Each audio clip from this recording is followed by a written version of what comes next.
till I can't no more. I got the horses in the back.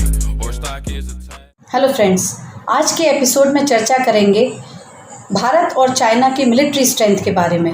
इसके साथ ही गलवान घाटी में भारत और चाइना के बीच जो टेंशन चल रही है उसको लेकर दूसरे देशों का क्या रुख है, क्या रवैया है, और साथ ही इस पर भी चर्चा करेंगे कि पड़ोसियों से अपने देशों की सीमाओं की सुरक्षा के लिए भविष्य में भारत क्या क्या कदम उठा रहा है या क्या क्या कदम उठा सकता है। भारत के अगर रक्षा बजट की बात करें तो फरवरी 2020 तक 70 बिलियन यूएस डॉलर था, जबकि जून 2019 के आंकड़ों के अनुसार चाइना का रक्षा बजट 177.61 बिलियन यूएस डॉलर था।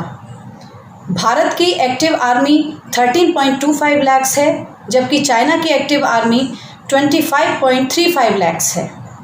परमाणु बम की बात करें तो भारत के पास 120 से लेकर 130 तक उपलब्ध हैं, जबकि चाइना के पास इनकी संख्या 270 से 300 तक है।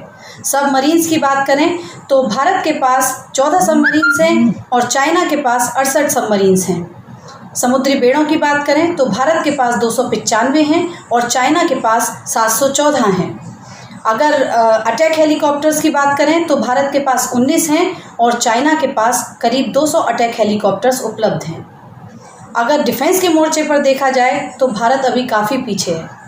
चाइना ने अपने मैन्युफैक्चरिंग सेक्टर पे बहुत ध्यान दिया है।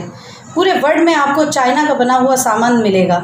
उससे होने वाली सारी अर्निंग को चाइना ने अपने मिलिट्री रिफाइनमेंट में इन्वेस्ट किया है और इसका नतीजा ये है कि उसके पास मिलिट्री इक्विपमेंट्स बहुत एडवांस्ड और बहुत संख्या में उपलब्ध हैं। भारत की अगर बात करें तो भारत को अगर साउथ एशिया में बैलेंस ऑफ पावर मेंटेन करना है तो भारत को इम्पोर्टेड मिलिट्री इक्विपमेंट्स के ऊपर अपनी निर्भरता को डेफिनेटली कम करना पड़ेगा। भारत को मेड इन इंडिया इक्विपमेंट्स का उत्पादन करना होगा, इस्तेमाल करना होगा और साथ ही साथ निर्यात भी करना होगा। और इस दिशा में हम कदम बढ़ा भी चुके हैं। ब्रह्मोस मिसाइल भारत में निर्मित है, एक ज़बरदस्त मिसाइल है। Tejas light weight fighter planes Bharat में निर्मित हैं। आकाश मिसाइल्स, ध्रुव हेलीकॉप्टर, इन सब का निर्माण भारत में ही किया गया है। इसके अलावा अमेरिका, इजराइल और फ्रांस से भी भारत हथियार मंगाता है। फ्रांस से जल्दी ही फाइटर राफेल जेट की डिलीवरी होने वाली है। हमारे रक्षा मंत्री राजनाथ सिंह जी रूस गए हैं अपनी यात्रा पर और शुभ समाचार हमें ये प्राप्त हुआ है कि S-400 मिसाइल डिफेंस सिस्टम की डिलीवरी भी हमें बहुत जल्दी हो जाएगी। S-400 मिसाइल डिफेंस सिस्टम एक ऐसी तकनीक से निर्मित डिफेंस सिस्टम है जो एक साथ 36 लक्ष्यों को भेज सकता है। इसके अलावा 500 किलोमीटर के दायरे में कोई भी अगर ड्रोन है या विमान है या फिर मिसाइल है उसको भी समाप्त कर सकता है। चीन के कड़े विरोध के बावजूद भी रूस ने S-400 को हमें देना स्वीकार किया। चाइना को भी S-400 रूस से प्राप्त हुआ है। 2014 में उन्होंने समझौता किया और उनको इसकी डिलीवरी प्राप्त होनी शुरू भी हो गई है और उम्मीद है जल्दी ही भारत में भी इसकी डिलीवरी शुरू हो जाएगी। इसके अलावा अमेरिका से भी भारत को 4 चिनूक हेलीकॉप्टर प्राप्त हो गए हैं। चिनूक की खासियत ये है कि दुर्गम से दुर्गम स्थानों पर हम अपनी सैनिक टुकड़ियों को भेज सकते हैं। हम सैनिकों तक साजो सामान, रसद और हथियार भी पहुंचा सकते हैं। तो इस तरह से भारत अपनी सैन्य शक्ति को मजबूत करने में और अपनी सीमाओं को सुरक्षित करने में लगा हुआ है। इसकी वजह क्या है? बड़ी साफ वजह है कि भारत के जो पड़ोसी हैं वो रिलायबल नहीं हैं। चाहे आप नेपाल को ले लें, आप म्यांमार को ले लें, पाकिस्तान को ले लें या चाइना को ले लें। पाकिस्तान के पास बहुत सारे आयुध ऐसे हैं जो उनको चाइना से प्राप्त हुए हैं। पाकिस्तान का कोई भरोसा भी नहीं है, ठीक चाइना की तरह। इसलिए हमारे पास एक ही विकल्प है कि अपने राष्ट्रहित को सुरक्षित रखने के लिए हमें अपने डिफेंस सिस्टम को बहुत स्ट्रॉन्ग करना होगा, मजबूत करना होगा। हमें हथियारों के निर्यातक के रूप में उभरना होगा और इस तरफ हम कदम बढ़ा भी चुके हैं। चाइना का विवाद केवल भारत के साथ ही नहीं रहता, बल्कि और बहुत से देश हैं जिनके साथ चाइना का विवाद चलता रहता है। चाहे वो मलेशिया हो, ब्रुनेई हो, ताइवान हो, वियतनाम हो या फिलीपींस हो। ये सभी देश चाइना की वजह से भारत से हथियार मंगाने में इंटरेस्टेड रहते हैं और भारत भी इन देशों को अपने बनाए हुए हथियारों की सप्लाई करने में इंटरेस्टेड रहता है।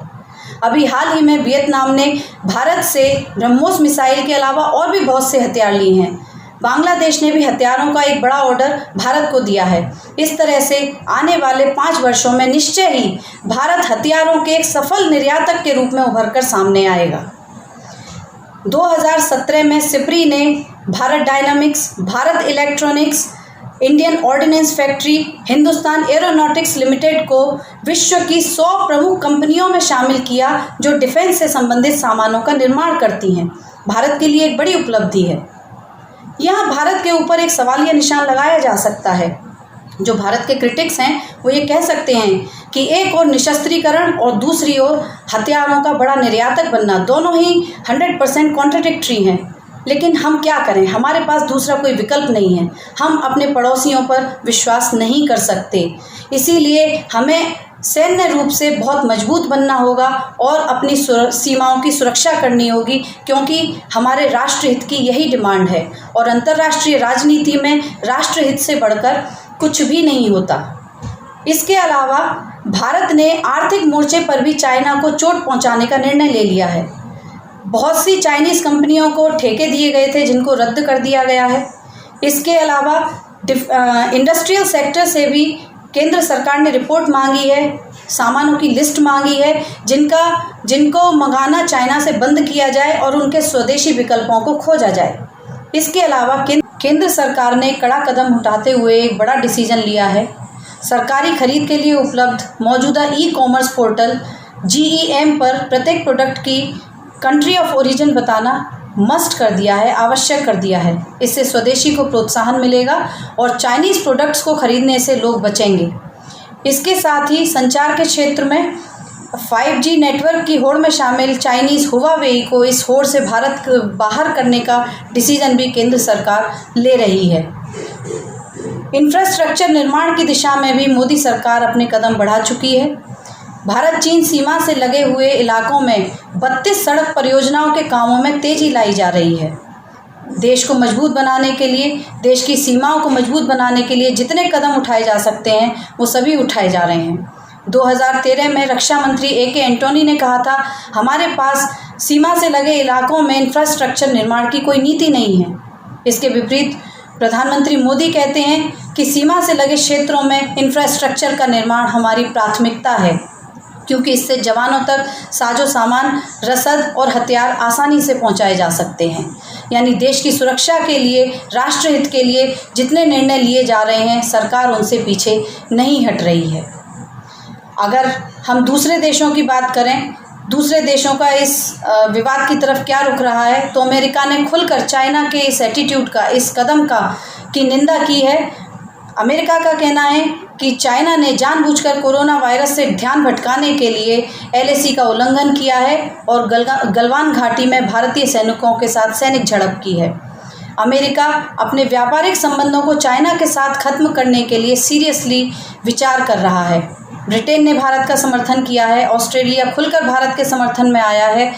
रूस ने खुलकर तो भारत का समर्थन नहीं किया है, लेकिन S-400 missile defence system China के कड़े विरोध के बावजूद भी अगर वो भारत को दे रहा है, इसका मतलब कहीं ना कहीं भारत का सम्मान कर रहा है, भारत का साथ दे रहा है। तो कुल मिलाकर विश्व जनमत भी भारत के ही समर्थन में है। केवल एक विवाद गलवान घाटी का ही नहीं है, पूर्वी लद्दाख के 3 इलाके और हैं, पेंगोंग लेक, दौलत बेग ओल्डी और डेमचौक। इन चारों ही इलाकों को लेकर भारत और चाइना के सैनिकों के बीच में टेंशन्स कभी भी शुरू हो जाती है। भले ही कोर कमांडर स्तर की बातचीत में आज चाइना ने भारत के दबाव को या इंटरनेशनल प्रेशर की वजह से ये निर्णय ले लिया है, इस बात को मान लिया है कि हम अपने सैनिकों को LAC से पीछे हटा लेंगे, लेकिन हमें ये नहीं भूलना चाहिए कि चाइना वही कंट्री है जिसने हिंदी चीनी भाई भाई के स्लोगन का उल्लंघन करके 1962 में भारत पर अटैक किया था और भारत के न जाने कितने वीर जवान इस हमले में शहीद हुए थे। चाइना कभी भी अपनी बात का पक्का नहीं रहा है, इसलिए भारत को सचेत रहने की बहुत ज़्यादा ज़रूरत है। भारत चारों तरफ से पड़ोसियों की जगह अगर हम इनको दुश्मन कहें तो वही बेहतर होगा। नेपाल के प्रधानमंत्री ओली, जो कि कल तक भारत के सुर में सुर मिलाकर बोल रहे थे, आज चाइना के साथ मिल गए हैं। हमारी पीठ में उन्होंने छुरा भोंक दिया है। म्यांमार सरकार की भी वही स्थिति है। भूटान को चाइना दूसरा तिब्बत बनाने पर तुला हुआ है। पाकिस्तान की तो हम कुछ भी ना कहें, वही बेहतर होगा। दुनिया जानती है कि पाकिस्तान का हमारी तरफ क्या रुख है। तो कुल मिलाकर भारत को बहुत ज़्यादा सचेत रहने की ज़रूरत है। इस तरह के निर्णय चाइना ने पहले भी लिए हैं। अंतर्राष्ट्रीय कानून के मुताबिक बहुत से निर्णय पहले भी हुए हैं, लेकिन चाइना के ऊपर विश्वास नहीं किया जा सकता। चाइना अपने वादों को तोड़ने में माहिर है। इसलिए भारत को अपने राष्ट्रहित की सुरक्षा के लिए, अपने देश की सुरक्षा के लिए, अपनी सीमाओं की सुरक्षा के लिए अलर्ट रहना होगा, जागरूक रहना होगा, स्वदेशी के विस्तार की तरफ बढ़ना होगा, लोकल के लिए वोकल होना होगा। इन्हीं सब कदमों को उठाकर ही भारत विश्व में एक महाशक्ति बनकर उभर सकता है। आज के एपिसोड में इतना ही। आगे और भी बहुत से टॉपिक्स पर चर्चा करने के लिए मेरे चैनल को सब्सक्राइब कीजिए, बेल आइकन क्लिक कीजिए। Thank you.